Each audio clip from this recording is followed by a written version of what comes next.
أهلا وسهلا bonjour bonsoir hello يعني dans toutes les langues احنا nous avons choisi des intervenants بيتكلموا كل اللغات بس however we have decided to speak in English in order even when the video is shared to give better accessibility to the video. النهارده it gives me great pleasure to receive colleagues, especially to receive my co-moderator, my dear Lilia Shneti, to hold an event that is held this year within the framework of the IUF Consortium on Gender Equality. So we are receiving 4 of the guests today. And I allow me to present 2 of them and then to leave the floor to Lilia to present the other 2 colleagues. In fact, actually, the title of this webinar is Empowering Women in Higher Education, Pathways to Prosperity. And through your different expertise, you will be asked through this webinar to answer some questions, and we will have 2 rounds of questions. And hopefully this will enlighten all the audience and those who are following us on the event, on the topic, sorry. So it gives me a great pleasure to welcome my dear friend and colleague Rima Malik. Rima is a professor and researcher at the Lebanese University and a specialist in educational technology. Her research focuses on the integration of communication and information technology for learners with specific needs, the issue of inclusion of special interest to Rima, even inclusion of women who do not have access to empowerment tools. And she is also a specialist of digital libraries, digital heritage, and digital humanities.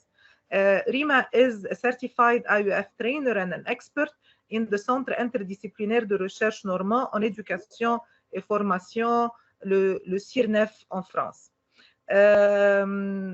Rima has obtained her doctorate from the University of Rouen, France, and actually through interviewing Rima and asking her question, you will get to know more about the lovely person and the lovely background and experience that Rima holds. From Lebanon, actually from Beirut back to Cairo, it gives me great pleasure to welcome our dear professor and colleague from Cairo University, Professor Fatma Ashour. Professor Fatma Ashour is the director of the Center of Hazard Mitigation, Environmental Studies and Research in Cairo University. She's a professor of chemical engineering, and she holds degrees in master's and PhD and of first degree also in engineering, all from Cairo University. She participated as a member in and also in the working team for different projects.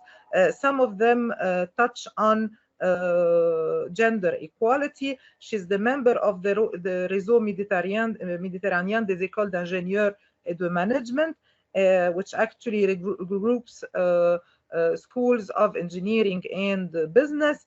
And Professor Fatma also will share with us her experience or the Cairo University experience on the issue of gender equality. Lilia, the floor is yours to present our 2 other guests.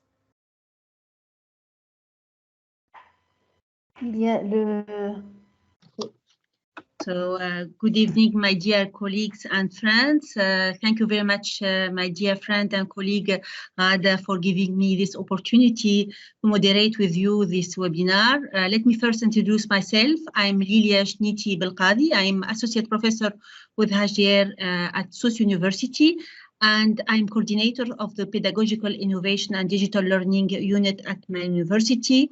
I'm happy to moderate this webinar with my dear friend Ghada, and I have the great pleasure to introduce my 2 friends, Professor Buthaina and Professor Mokhtar. I first present my dear friend Professor Buthaina.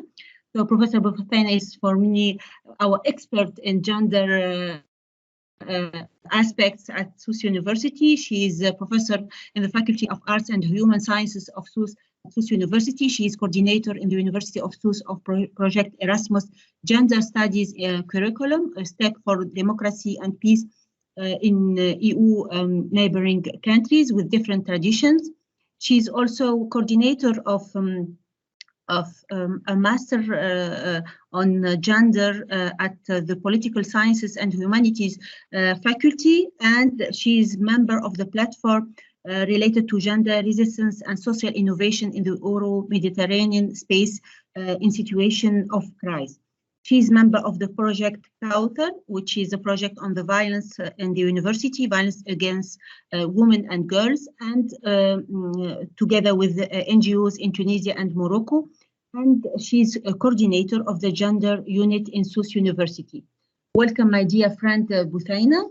And I have the great pleasure to introduce my dear friend Mokhtar Ben Hinder.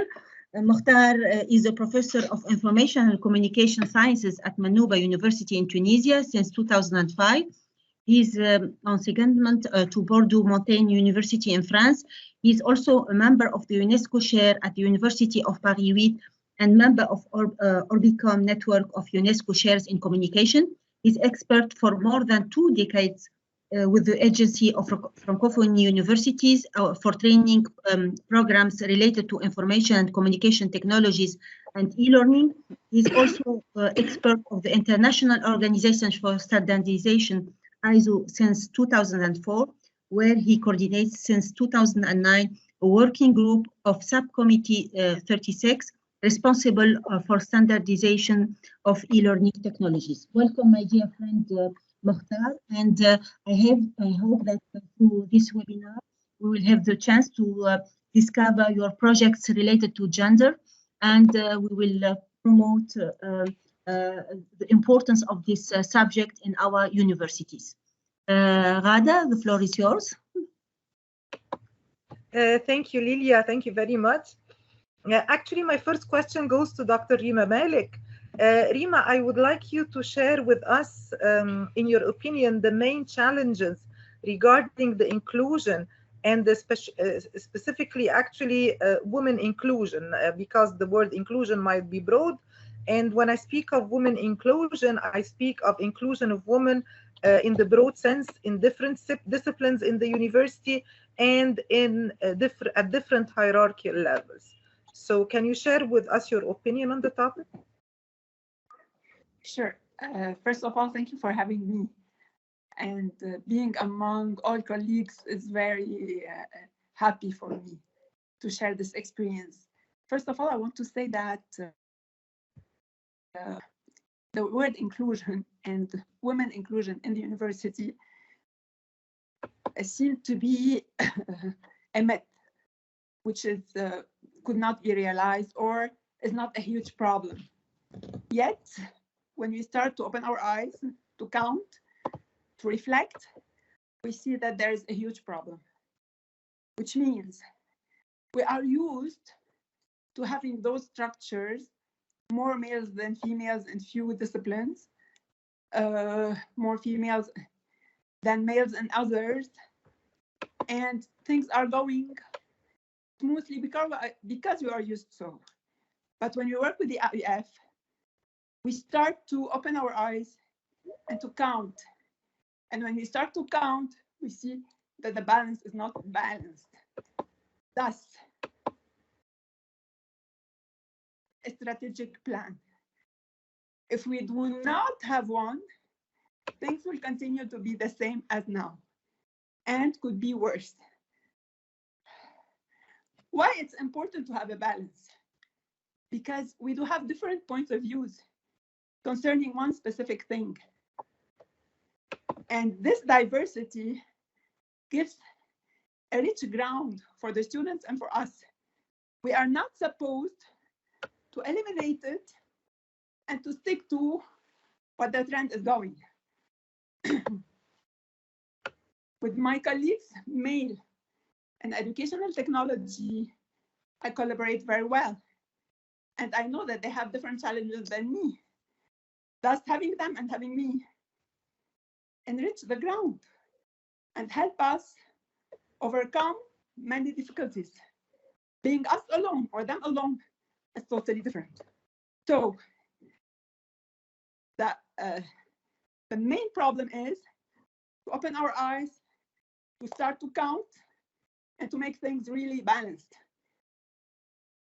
If we do not do that, we will keep on saying things are okay, let's continue. And they are not okay. Believe me, they are not okay. Thank you very much, Rima, for attracting the attention to the fact that an action plan is really important. Actually, Alexandria University, with other 10 universities, members of the IUF at the level of the whole world, are part of the IUF Consortium for the Gender Equality. And actually, the role of the consortium is to build plans, action plans on the issue, and to realize them, to have a gender equality friendly campus. So really it's about counting and about plans. But let us see what other universities maybe have had actions and plans and projects in this regard. Professor Fatma, what are the main actions and projects that you are engaged in through your university? I mean that Cairo University is engaged in, or other professional networks in which you are a member, like REMI, for instance, towards gender equality aspects in higher education. Can you give us an idea of these actions or projects? Yes. First of all, we are members of the network of the Mediterranean Engineering Schools, and actually I'm the president of the network since almost 2 years. To accept that there is a lady present, this is good. At the network, we have submitted a project with a consortium, Horizon 2020. It was called Target. Target is a project, if you'd like me to talk, the objective of Target is to contribute to advancement of gender equality in research and innovation by supporting a reflexive gender equality policy within the network and within the schools of members of the network. Actually, we have done a good job, and we have changed the the bureau, the conseil d'administration. We have more than 5 women in the conseil d'administration. We have, in the board. Thank you. So we have of course talked too much about this because we would like to change in higher education institution. And then we have adopted this strategy. We have signed a chart. And okay, so we have done this. We have since 2018, we have a president, and I was her vice president. The president was from Sapienza. She was Mara. And then I was the vice president. Later on in 2020, I became the president, and I had another vice president, a woman from, and she is the coordinator, by the way, of the project with the EU. She's from Thessaloniki, and she has done a very good job. And in the next Assemblée Générale in Sousse, she's gonna become the president, because we have 2 years from the south of the Mediterranean and 2 years from the north. So we are changing. And okay, so we are 5 women on the board, and the board is around 8. 3 men. They will ask for gender equality after this. So, and then it's good. And of course we are working, and we are disseminating the information and this knowledge through our institutions. And I think in Sousse, I think in ISO, there's a center for for jobs, I think, or something like this. In Cairo University, we are very advanced in this. We have an anti-harassment unit. We have, and in the Faculty of Engineering, we have Center for Opportunities to help women, to help, but of course it's for male and female, for graduates. But of course we are working, that's it. This is all I can say, but I don't know. Even I was the head of the chemical engineering department. I was elected. I was the only head or chairman of the chemical engineering department. A woman. I stayed 6 years. Okay, so we have, I don't know, I don't want to say that we have our rights, but okay, we are going on. That's it. So. Yes, but you don't have an internal, do you have an internal charter or something of the sort that speaks of women rights or women equality rights in the on campus? Do you have a document of Cairo University? No, we don't have, but we have programs. But I'll investigate. I'll investigate to find out this. Yeah, but because for actually, example, yeah. Working in the consortium with the colleagues, especially from France and from the Western world, I have noticed that they have explicit charters in university about gender equality, but we do not have one single document. Even if we have actions and we do awareness in our universities, we do not have one single document on this. Maybe Professor Ben Hassin would also inform us. So thank you, Professor Fatma. Good luck with your network and with your projects at the university. Thank you. Lilia, we'd like to hear from Professor Busaina and Professor Mukhtar. Yes, let's start with our colleague, Professor Busaina, and if she can share with us actions and projects that were conducted in our university, in SUS universities, what type of actions were implemented. Could you share with us some actions that you have already implemented?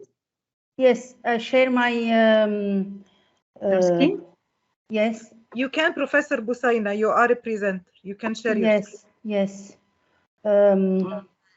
Vous avez la flèche à côté du bouton quitter en haut. Oui, la flèche montante. D'accord. Donc, voilà. C'est bon? Non. C'est bon. C'est bon, Lilia? Non. Votre PowerPoint n'est pas encore arrivé. Non. Alors, je crois que... donc, c'est là. Professeur Busaina, partagez tout l'écran. Partagez tout l'écran. Choisissez pas le fichier PowerPoint. Partagez tout l'écran, c'est plus simple. Et puis, positionnez-vous sur le fichier. D'accord, je vais... D'accord. J'espère.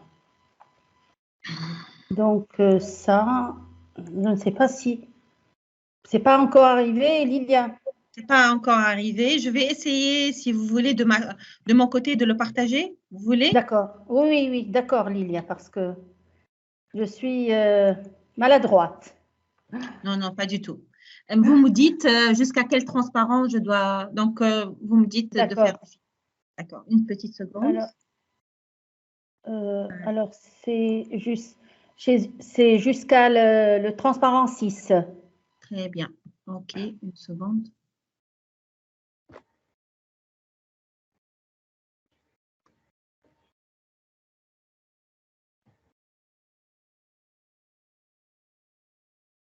Alors, vous voyez les transparents? Oui. Parfait. Donc, you can start presenting, my dear colleague Busaina. D'accord, merci beaucoup. Merci beaucoup, Lilia. Thank you very much, Dr. Ghada Khayat and Dr. Lilia Shniti for this invitation. Okay, we'll share our experience in the University of SUS about gender equality. The unit of gender was created the last year in the University of SUS, and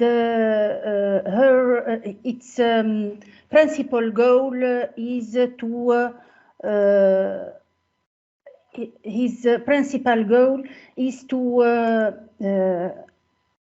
implement gender equality. The University of Sousse is a pilot university in gender studies. This unit of gender is attached to the Vice Presidency of Research and Innovation, Professor Muaz Khnisi, and we encourage women teachers and researchers to be in decision-making position. Our principal project is a project with the Mediterranean Consortium TITIS about gender equality in the university. This project has an important objective to encourage feminine leadership.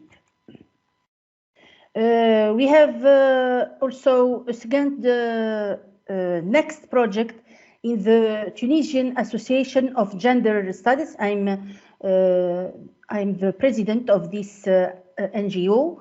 It's about women and startup empowering entrepreneur women. Our main activity is with GenderMed, University of Aix-Marseille, and Turkish University Galatasaray. It's a doctoral workshops about the body in arts and the human sciences, core med. Lilia? Okay. I finished the activities. This okay. the main activities, but we have another activities. J'ai synthétisé les activités. En fin. Okay. Thank you very much, my dear friend Buthaina. So now we will move to the talk of our dear friend Mokhtar. And I think that you believe, my dear friend, that gender is one of the SDGs that are streamed in our higher education. So what do you think, in your opinion, is gender is the most important, maybe SDG? And what is the role of open education in relationship with the gender development goal? So the floor is yours, my dear friend Mokhtar, and you can share with us your opinion regarding this subject. Well, thank you very much. And I would like first to say hello to everybody. I'm very proud, pleased, and very happy to be among celebrities and the big specialist of the subject. No, just to show that this is not my major talking about gender equality, but as you presented me, I mean, I come from the world of information and communication technology, which is a transborder discipline. So by hazard, I find myself dealing with subjects since now almost 2 or 3 years, when I was implicated in research projects where this topic has been chosen as a core issue for these projects. But let me first say that,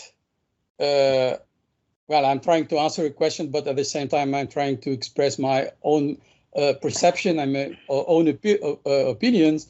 And I beg your pardon if I come to say something that is wrong, because you are the experts and I'm just coming into your field, your domain. So please pardon me if I say something which is not very correct.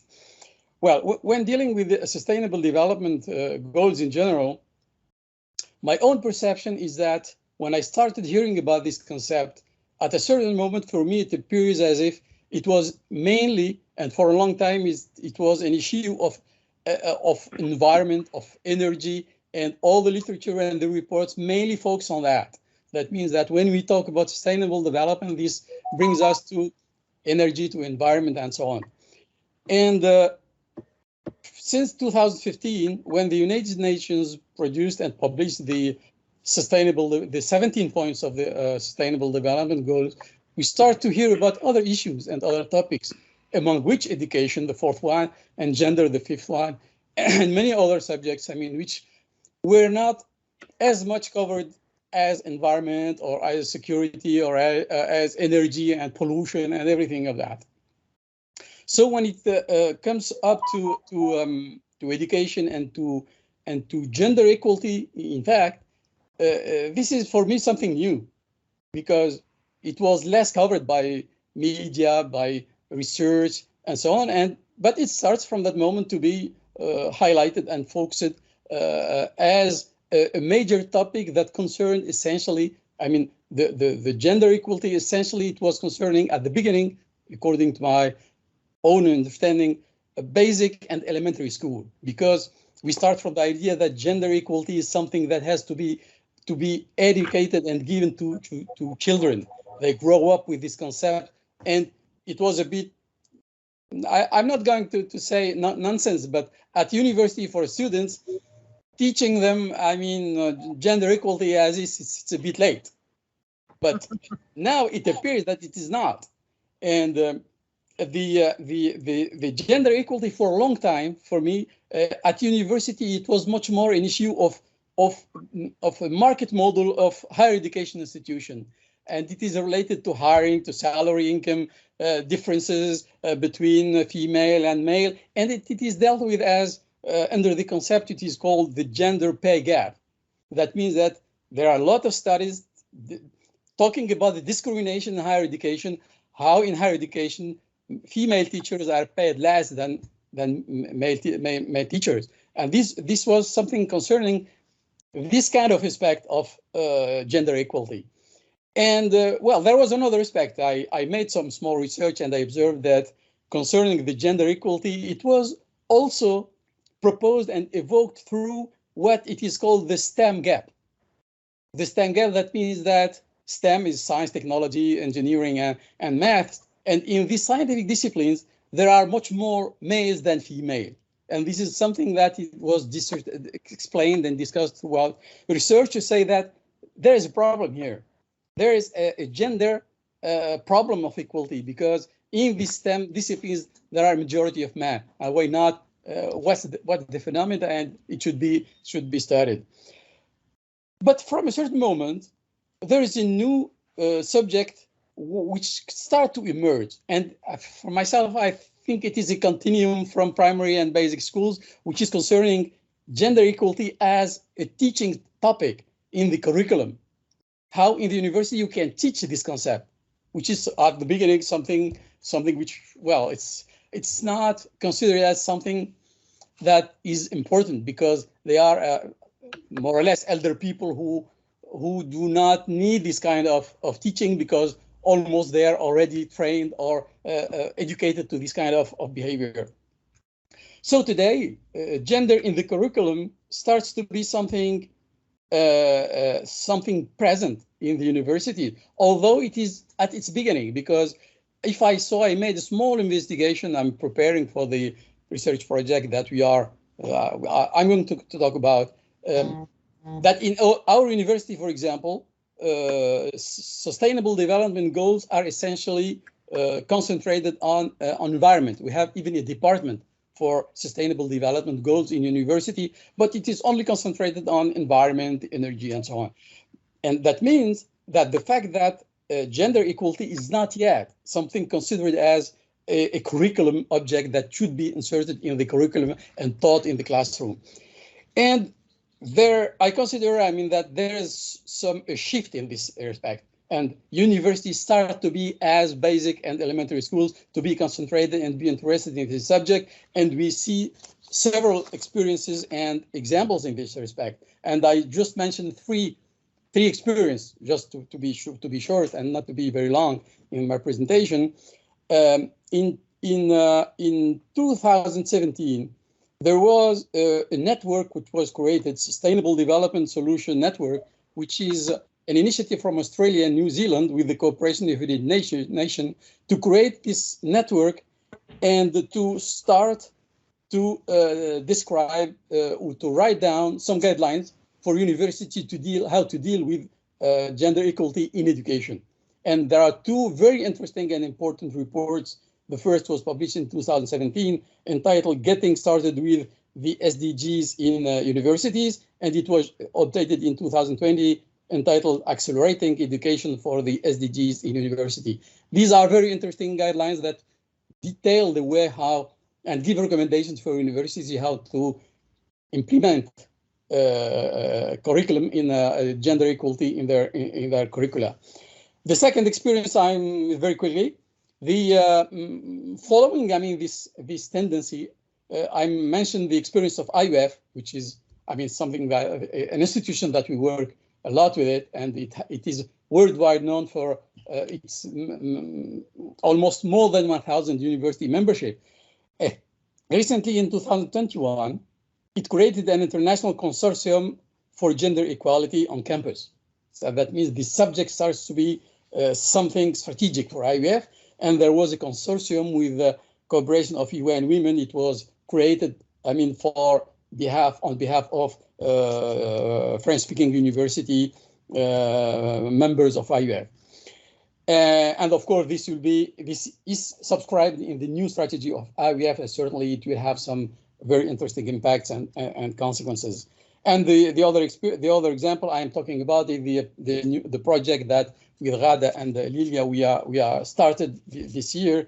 It's open to sustain. It's open education for an Euro-Mediterranean sustainable development project, where we concentrate on two SDGs, the 4 and the 5th one, and we try to combine both of them and to propose some kind of experience for universities how to use, I mean, the two goals in educational agendas, and to integrate that to insert these goals in the educational programs. So this is an ongoing project, and it is very ambitious. And our goal is just to create a general framework where all these university members could apply, could insert education and gender in their educational proposal. So I finished with 3 recommendations, 3 main steps, how universities should behave to insert gender equality in their curriculum. The first is to integrate the SDGs in the curricula, as this is the basic standpoint from which we can go further and try to realize our objectives. The second is to try to develop open education, and to use, when we say open education, is very broad and very complex, in which we can talk about open educational resources with open scenarios and all what is implicated in the open education world. And this is something that universities need to do, and we concentrate on that in our project.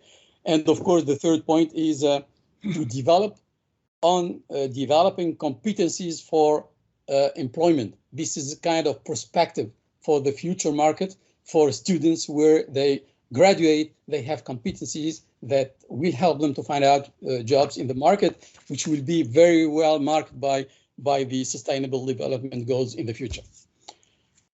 Well, these are my first intervention. Maybe if there is any other aspect concerning technology, this is my major topic. I can intervene later on. Thank you very much, dear friend Mokhtar, especially for this recommendation that you have mentioned regarding SDGs and our universities. And I will move to my dear friend, my new friend, Professor Fatma Ashur.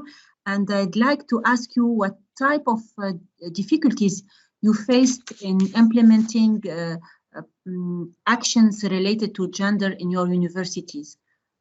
Did you face some difficulties, some issues? Can you share with us these difficulties? Okay. Thank you.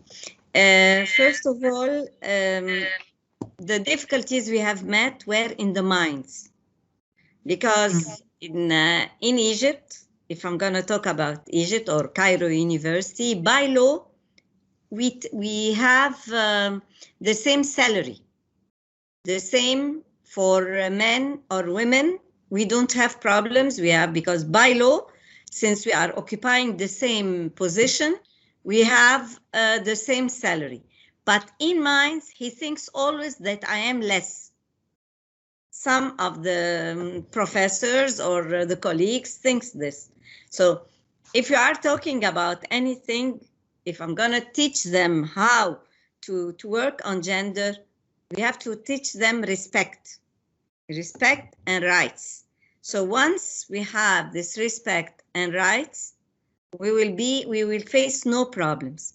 The difficulties are that we do the same jobs. So as I said, I was the head of the chemical engineering department for 6 years. And we have in the chemical engineering department everywhere, for example, in Canada, we have almost equal number of students, female and male. But always they don't think that girls can overcome the difficulties to be first, to be top of classes or all this. So you have to prove yourself, although with marriage, with work, with all this. So you have always to be fighting. And then, and gladly, at our department, I'm talking about my department, we have worked very well. We have how to say it,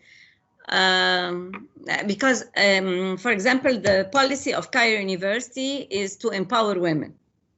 So we have vice deans, we have vice rectors, we have head of departments, we have all this. But we have to change the minds of the colleagues. That's it, because they don't think that I'm working at home, I'm working in the class, I'm doing my research, I'm raising children. So this is how we have to teach them respect from schools, from universities. But if I tell them that we are equal, I don't know if I'm saying something wrong, but this is what I'm thinking. If I teach him that he has to respect the female, he has to respect her rights, we will have no problem. This is my point of view, because we do a lot of work, we work.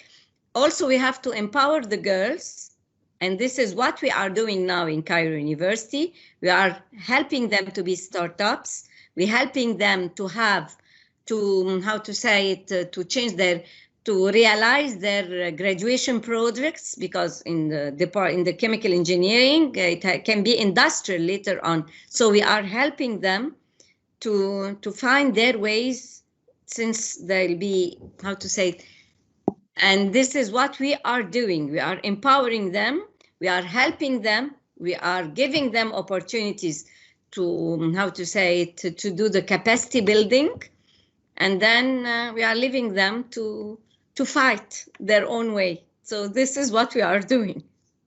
Thank you very much, Professor Fatma. You know, to reply to your comments and to the comments of Professor Mokhtar, I think that gender aspects should be considered in our university as part of soft skills that should be taught to all our students, like entrepreneurship, like leadership, like teamwork. Gender aspects should be also considered as this kind of transversal skills that should be deployed and taught to our students.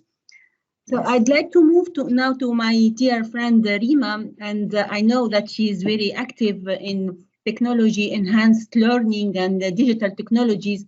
And I'd like to ask her whether these digital technologies, these digital learning and technologies for learning could play a very important role in order to promote gender and raise awareness around gender, like open education that has been cited by Mokhtar. So what do you think? Do you think that through digital learning we can really promote gender awareness? Definitely, we can fill part of the gap. Whenever we produce open educational resources, we put them online, we make them available, and people start to know us, to use what we have produced. Excuse me. This is very important. Open educational resources are a door for that problem. It's not the only one, but yet it is. Plus, we should tackle open educational resources because of the SDGs. We should promote, we should help our students to do OER and put them online available. We should do the same. It's over with hiding, preparing, putting aside. If I do not publish digitally, I don't exist. I should do that. So I think this is one of the main doors for tackling this issue. Thank you, Rima. Thank you very much, Rima. I totally agree with what you have said. So I'd like to ask maybe my friend Ghada, you have questions to our colleagues, Rima or Mukhtar or Husayna? Yes, I certainly have some. Hopefully we respect our time, but yes, here we have a couple of questions. My first question would go to Mukhtar. I guess, Mukhtar, technology enhanced learning will contribute not only to digital competences attainment, but also to sustainable development. How can this be realized? So actually, we departed with you from the fact that gender equality contributes to sustainable development. And now we are asking you how technology enhanced learning would contribute to sustainable development. Well, the question is very large and could be very large and complex, but however, I subscribe in what Dr. Rima Malik said.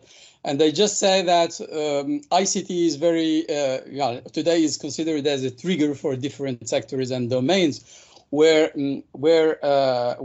including teaching and including SDGs.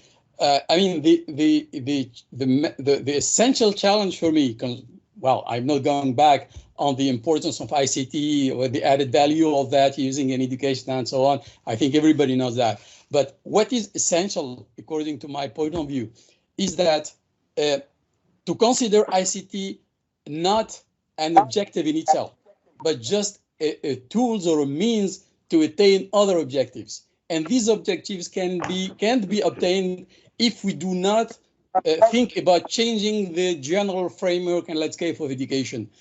It's not a question of transposing what we do previously by the classical means of teaching and just using technology for that. And today we have different challenges when using ICT for education and for attaining sustainable development objectives. And I just concentrate on two main challenges related with ICT enhanced learning. The first is sustainability. It's conventional sustainability. That means to adapt, and to respond to changes that happens in the society, that happens in the education context by the introduction of ICT. Changes in learning style for the new generations. They do not learn the same way as we old people used to learn. The challenge for rewriting curriculum with prospective measures for employment, because I mean the future is not the same as the present concerning the employment, and so the curriculum have to be prospective for that. And ICT will help a lot, changing the profile of the students, the skills, and to prepare the student to take part in the future society, starting from the perspective of sustainable development. All this cannot be thought about outside the reference document of the 2030 Agenda of Sustainable Development document, which is an agreement on interconnected the interconnected economies and objective for societies. I mean, ICT will play this role of connecting the world on different aspects. And when you say connectivity, that means a lot of things: technology, networks, bandwidth, and all what's coming with that, including tools, applications, softwares, contents, and so on. All these need to be considered again concerning and to cope that with the challenges. And the second one is the smart sustainability, because now we are in this sustainability level, but in the future we'll be confronted with a smart sustainability education and learning. And this concept will encompass ICT-enabled smart devices, services, and expanding access to education anytime and in anywhere, artificial intelligence in short. So, well, this is, I mean, we can say a lot of things in that, but I mean, ICT is not an objective, it's just a tool, and it has to go with the sustainable development objectives that we have to define for the future and the next generations. Thank you very much, Mukhtar. I will retain from your answer the acronym SS, which is Smart Sustainability. And I will keep this in mind. I'll try to read more on the topic. But I think, yes, challenges will continue to be. It's not if we reach gender equality, so we'll have no more challenges. If not, if we reach the Sustainable Development Goals as planned for 2030, everything would be okay and will be in paradise. So challenges will continue to emerge, and foreseeing smart sustainability as an important need is something very good. Thank you very much, Mukhtar. And I will go back to my first title, the topic of this meeting, which is Empowering Women in Higher Education, Pathways to Prosperity. And I'll go back to my dear Professor Buthaina, and I will ask her, have you been confronted with any difficulties trying to empower women, women as students, women as professors, women as personnel through your actions of the cellule genre? Thank you, dear Ghada. Yes, I joined Dr. Fatma when she said that principal difficulties are the conservative views of a large group of professors in human sciences, especially, to limit the role of women in grid projects, because I was a coordinator in an Erasmus project, and I faced a lot of problem with in the terrain, like we say. It's very difficult to be a leader, a woman leader in a project, for example, because people don't accept to be governed by a woman. There is another problem for us, for example, for the gender in SUS, the centralization of gender activities in Tunis, the capital. International NGOs and media concentrate their activities on great figures of gender equality, stars like Bushra Belhaj Hamida or other. Another difficulty for us, the problem of visibility. Our networking have to be more important with international organisms like IUF or international organization of Francophonie. I think finally we need more financial support to implement gender in university, like Dr. Benhinda. I think that gender curriculum will be implemented in the university in the first years of the university, because it's very important to implement peace, to implement prosperity. I think it's very important for us. Thank you. Okay. Thank you very much, Buthaina. Actually, I think centralizations of actions are a syndrome that we all suffer from. Like I would say here in Cairo, maybe Professor Fatma, she's in the capital and she have spoken of some gender actions in her university. However, even in Cairo, I would say that there is another type of centralization. Like the the National Women Council Women, yeah. يعني مجلس القومي للمرأة would be having more funds, more decision making, more approaches to projects, more media coverage than any other actions that would take place in different organizations. And if we go to Alexandria, yes, you will figure out that we don't have the same visibility as the capital. However, we're trying to do our part. I thank you very much for your intervention. I thank each and every one of you, and I thank Lilia very much. And I think it's time to take one or two questions, and then Lilia, you can recap. Questions? Yes. I think Asma had one. Yes. Dr. Asma, Yes. Yes. I do not think that we have a real problem of gender equality in higher education here in Egypt. I think that sometimes men in Egypt need to call for gender equality, not women.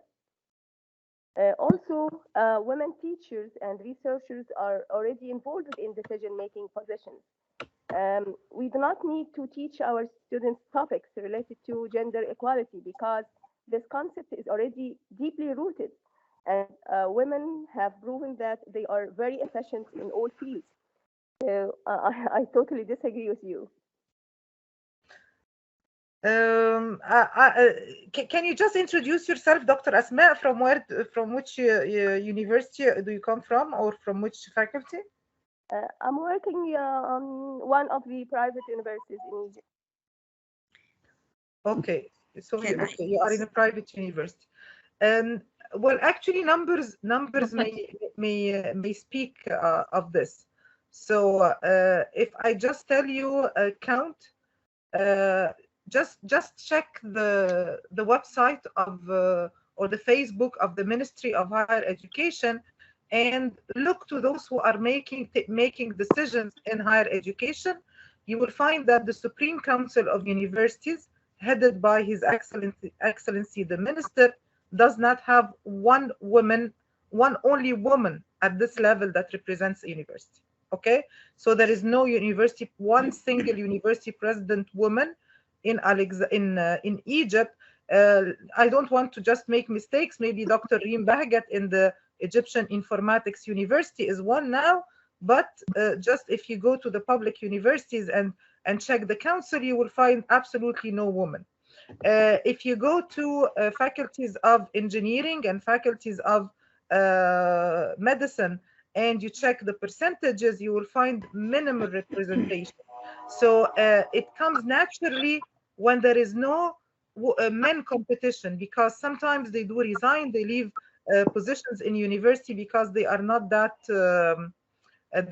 awarding financially. But if there is a competition, I think men always have more room.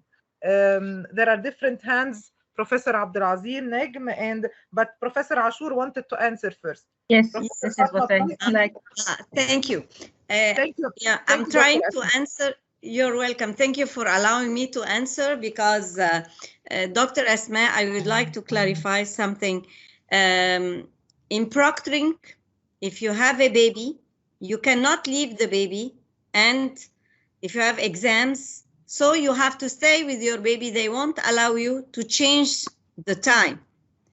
But men, if a child is ill, he goes, he closes, he shuts the door, and he goes to his proctoring or to his work. I'm sorry if I'm saying this, but not all the administrators permit you to say, I'm sorry, I would like to change. This is one. Second, when I was elected as a head of a department, they said that I'm gonna serve Nescafe and pâté. This is what they thought. But voila. No, but I'm pampered in my department. This is what I'm saying. But after a few months, 2 months, they saw that I'm changing the department. I'm working very well. So they said that they were shocked. This is the image sometimes they take of women.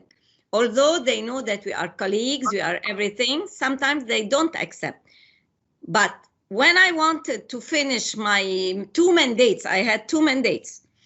They didn't want me to leave, but alas, it was too much because we have only 3 years and 3 years.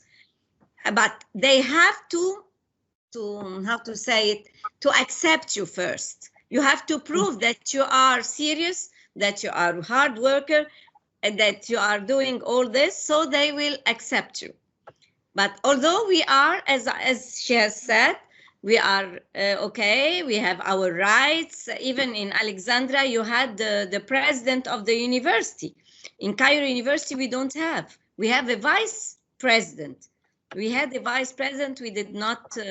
We don't have a president of the university. But we are not that many. We are not that many. But okay, we are proving ourselves. But you have to know that we work very hard to get to where we are. That's it. Yes. We have another question, I think. Thank you very much, Professor Fatma. Thank you. Professor But Abdelaziz. I just to draw your attention to something. When we speak about gender, it's not necessary that women have less rights than men, but sometimes in some situations, in some countries, we have another situation. And when we speak about STEM, number of students in STEM, for example, I'm teaching engineers, students in engineering studies in my university, and I have, I think, around 80% girls and 20% men. So I think the situation may change from one university to another. So gender should not be equal to women rights, or it's equal chances to both women and men. Yes, that's I would join Lilia before giving the floor to Professor Negm. I would join Lilia. I was invited last week to a conference in Sousse, and I have made my presentation that actually when we speak of gender, we have always a very hot discussion. And I was told with one of my French colleagues, he told me something very interesting. Well, we are looking for equality, but we do not want to masculinize jobs, and we do not want to feminize others. So we need the diversity in everything. So like Lilia said, equality would say that we have this and that. And when was in my first, I was in an engineering design course, one of my primary pre-doctoral courses in École Polytechnique de Montréal. I listened, I was in my course, and the professor, I can never forget this. The professor presented to us a Ford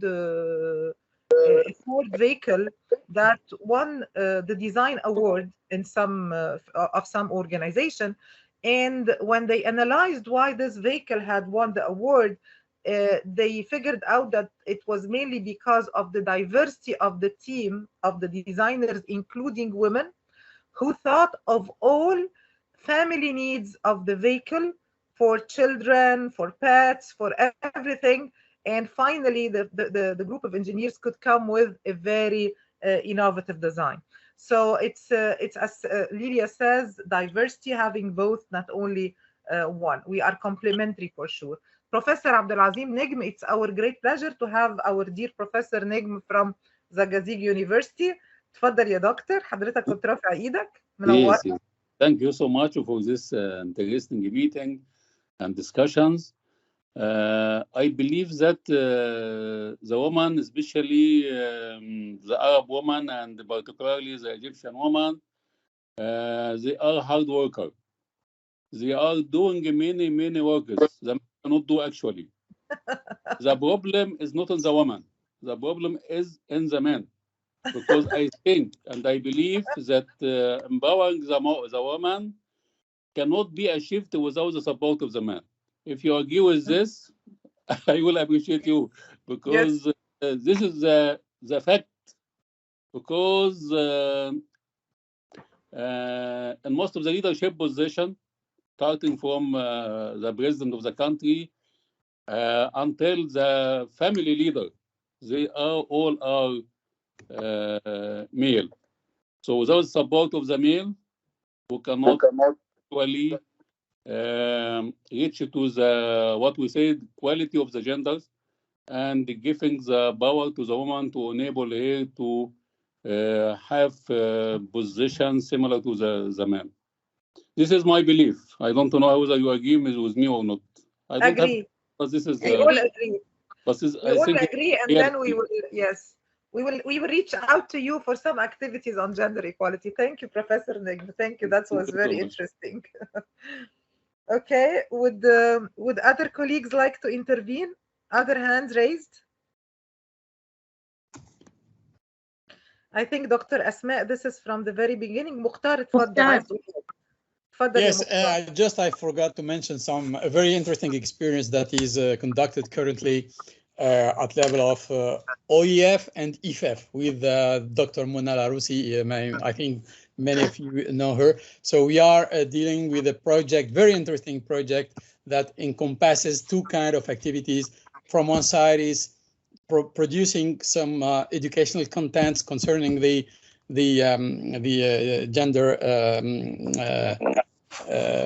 gender issue, and we are trying to produce a curriculum for educators in Africa, in French-speaking countries.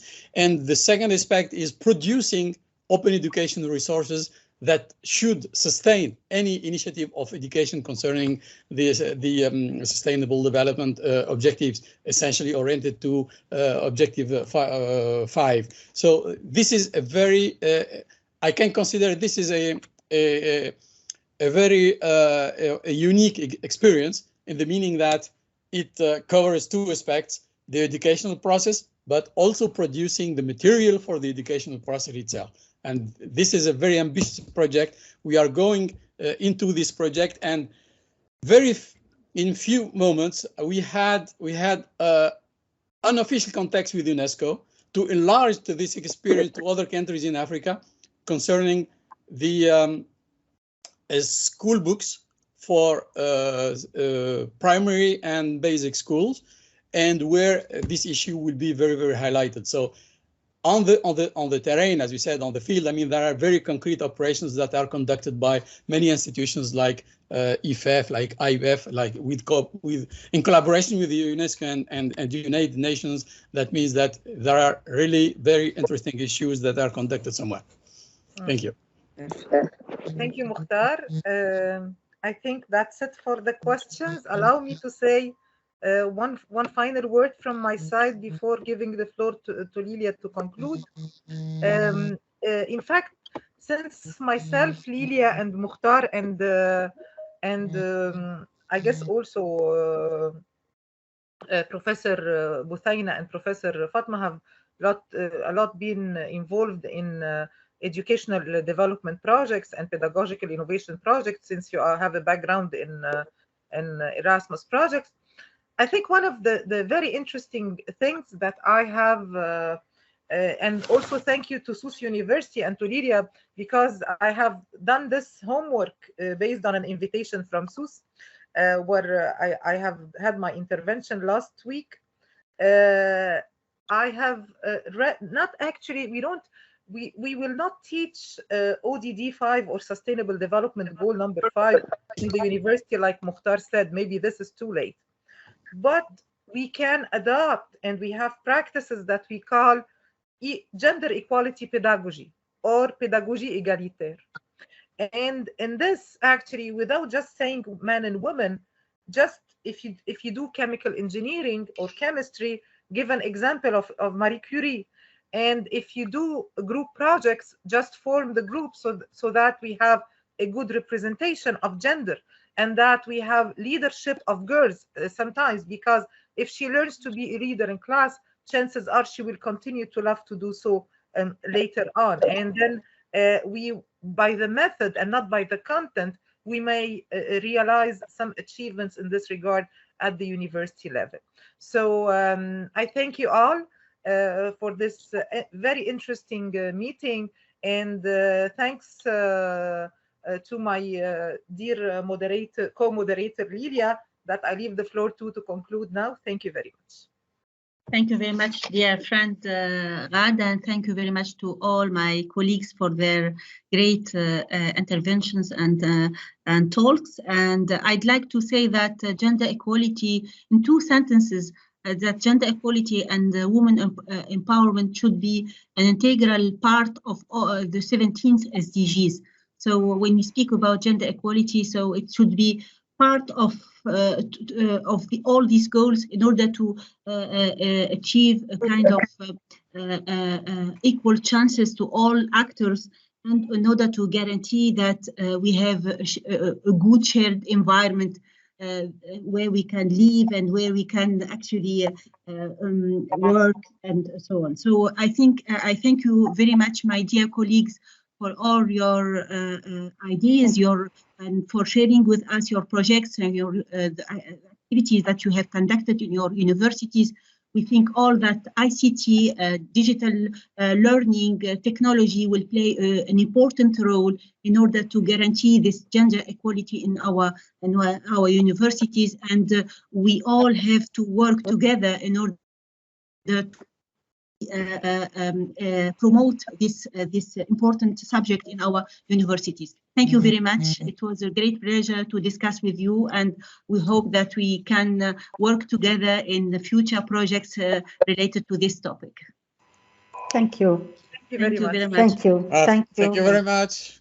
Thank you very much. Bye bye. Bye. Bye bye. Bonne nuit, à très bientôt. Bonne nuit.